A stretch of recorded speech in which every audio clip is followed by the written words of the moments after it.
The Polyverse presents The Dark System. After an accident occurs testing a new FTL drive system, a group of laboratory scientists find themselves on a rogue planet, not orbiting a star. Now, they have to fight to survive on this ball of ice they've decided to name Niflheim. For the better part of more than 3 hours, we had been traversing the ice sheets, following the scarred trail our crashing ship left behind on the surface. While the water ice was more solid than steel, the snow of the lighter gases was powdery, almost perfect for a ski weekend had we been so inclined. Our rover was the hottest thing around, and its radiance caused a weird microclimate of a constant state of flux, all the snow constantly shifting between solid, liquid, and gas as we passed, our tracks leaving behind a semi-permanent evidence of our transit. In our few weeks on Niflheim, we had to have some semblance of order. We set up a system using the ultra-gas giant, only one step removed from the star itself, its fusion stunted by heavy elements as our sun. It was, after all, the primary body of this dark system. The sky was a dark velour of diamonds, twinkling across endless plains of gray ice, and it was high noon. Our sun, a silver dollar-sized deep black orb.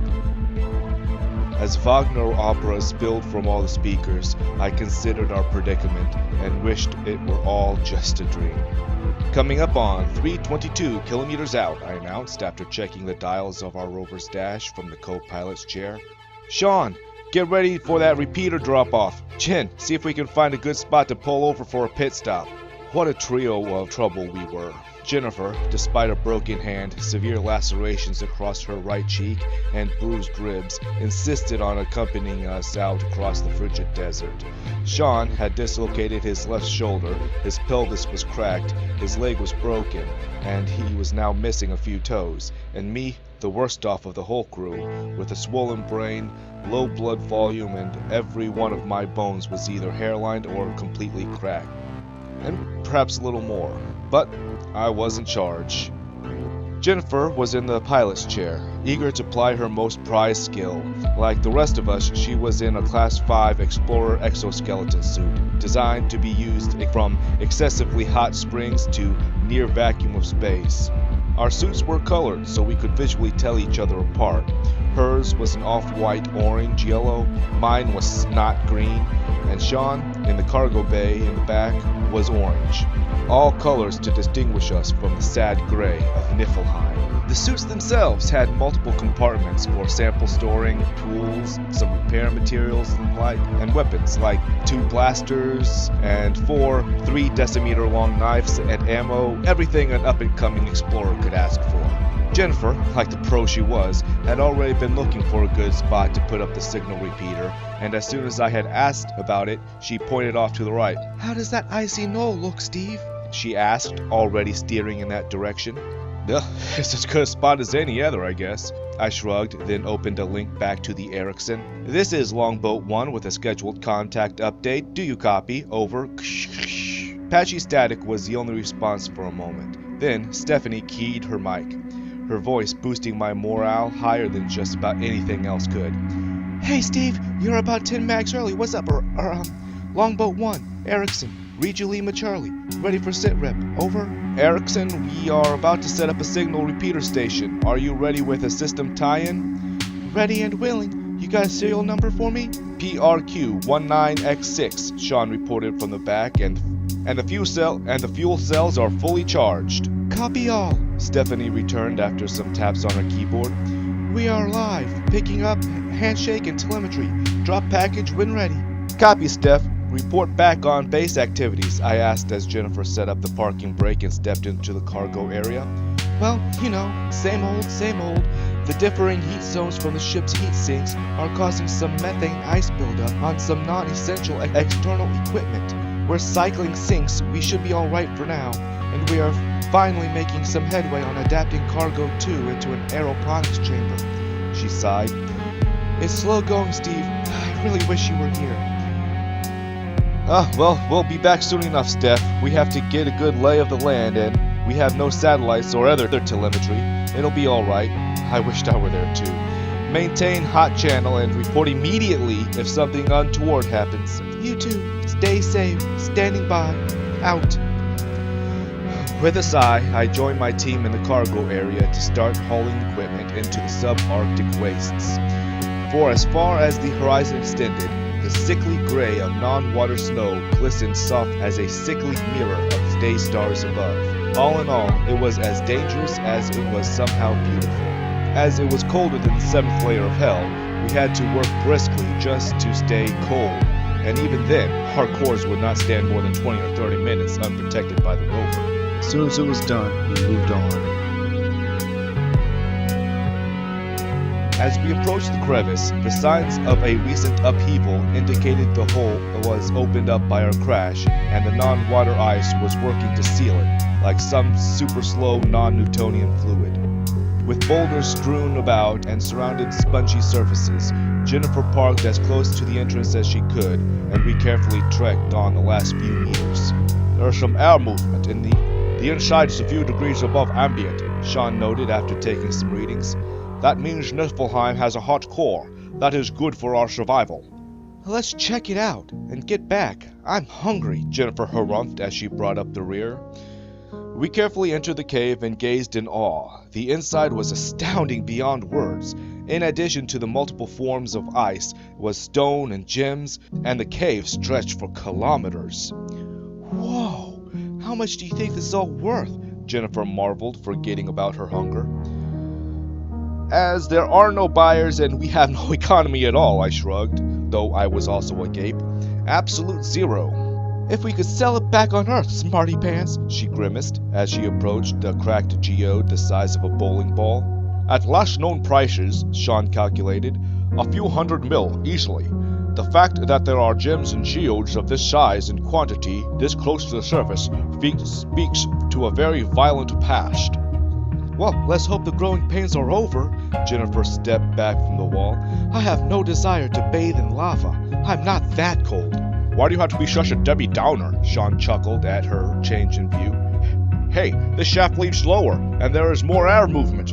You seriously thinking of delving deeper into an unknown crack on an unexplored planet? Jennifer's voice wavered in worry. Everything is unknown until it is. I was not thrilled about the idea either. But we have to explore all options to find a habitable zone and get some usable material for the ship. For a moment, Jennifer was silent as me and Sean set up to descend into the shaft.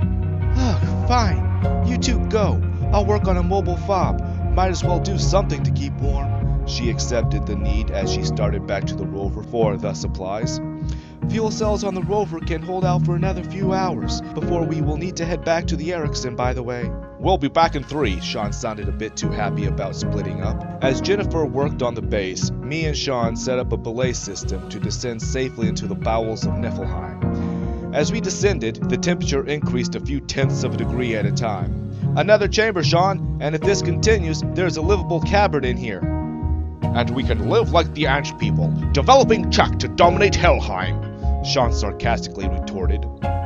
We continued our adventure for quite some time, repeatedly checking the clock to make certain we didn't run into overtime.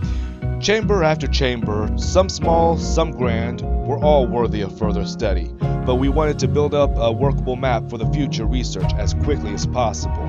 It's looking like our odds are progressively increasing, Sean finally admitted as the ambient temps steadied around -20°C. We approached another passage and my eyes widened in unabated shock. And I think we found the jackpot! Before us stretched a vast cavern covered in bioluminescent growths. The walls stretched far into the darkness, and an underground sea reached past the bounds of plausible. It's too cold for water, not enough for anything else. Risky Tango Foxtrot? We both wondered. Some oils do have antifreeze properties, I tried to think. And there are other additives like salt that could do the same thing, along with the fungus. And this is the research gold, Sean finished. We're definitely not in Kansas anymore, I marveled as I didn't pay enough attention to my stumbling around. Fuck Kansas. I think Alaska could fit in here. Sean scoffed. And it's just as cold, I confirmed, still ignoring my immediate surroundings. We were amongst some megaflora of weird growing lichen and fungus. If I looked closer, I might have seen some insects and arachnids that scurried away from our intense heat and noisy tread. There might have been some tracks of larger fauna, but my mind was light years away from my body. There was no sign I would return anytime soon, and I was overawed. This biome is full of extremophiles, thriving in an environment that, while not hostile, isn't long-term survivable to us, I marveled. Bro, you need to be more careful. This is an alien world, Sean cautioned as he carefully followed. But I agree. We shut up a fob on a side passage and scienced the hell out of this place. I had never been too smitten with plant biology, but I was taken aback by this place more than I thought possible. Caught up in the wonder as I was, I wandered around like a moron. It was never a good idea to completely ignore one's surroundings, but in an unknown place, on an alien world, in the middle of nowhere, it was especially hazardous. I should have noticed that I was ambling quite happily down a curious trail that led right to a bait stand. But it was too late. I was sprayed with some kind of caustic corrosive liquid that quite happily ate into the seals of my suit and pitted the metal and most components that should have resisted all types of corrosion. Like a confused and wounded animal, my movements became erratic and more stupid. More triggers sent more streams my way, corralling me towards a wall covered in growths.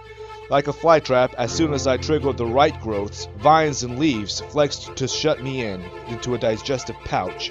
I drew the two blades from my thigh sheaths and began to hack and slash at the strangely cut-resistant binders.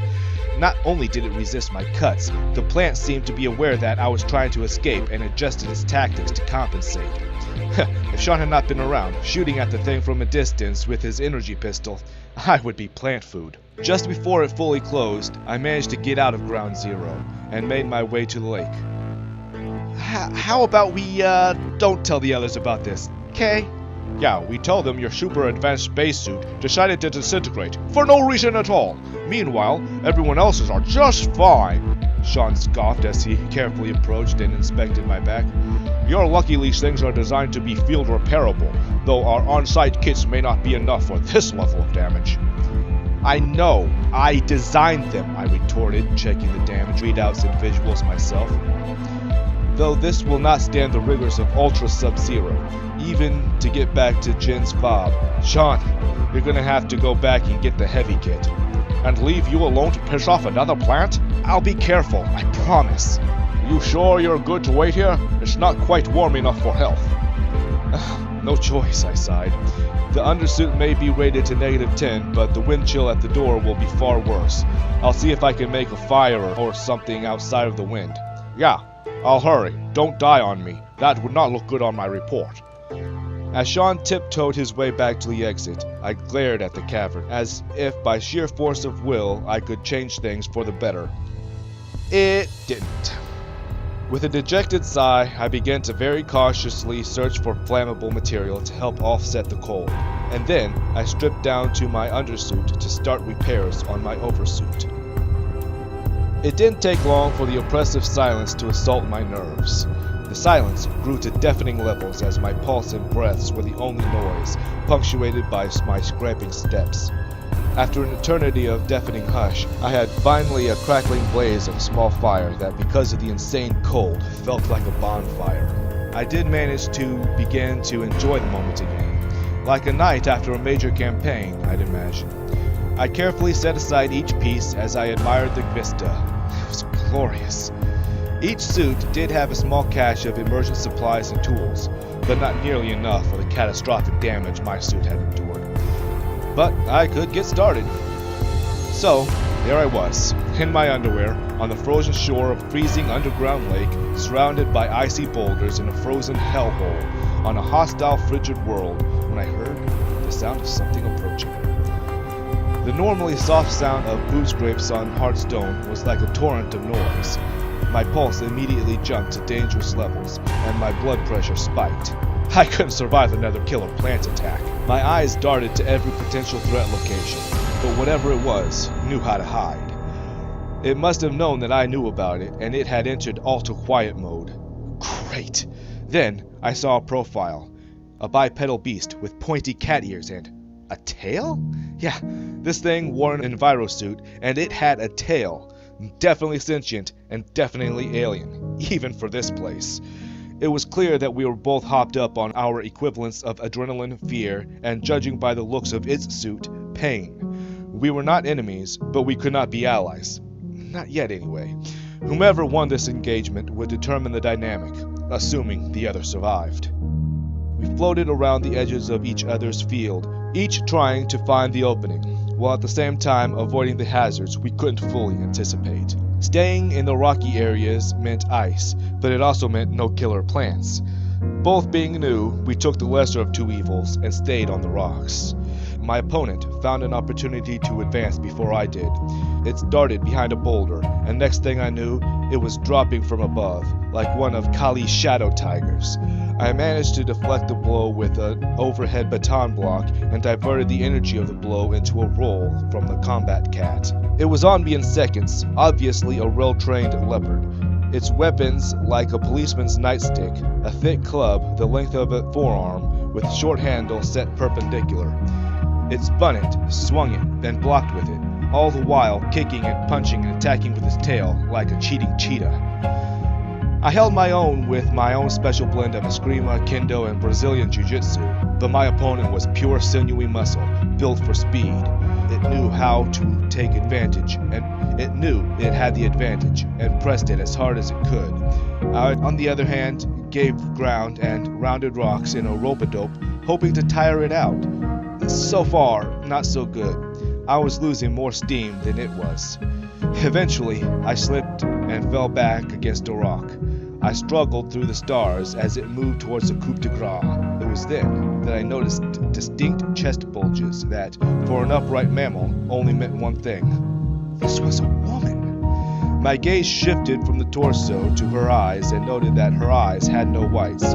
She was far from a predator species. Her totally deep purple eyes were filled with the fire of fear and desperation, and perhaps as much confusion as I was feeling. As the final blow came at my head in slow motion, I only had one thought.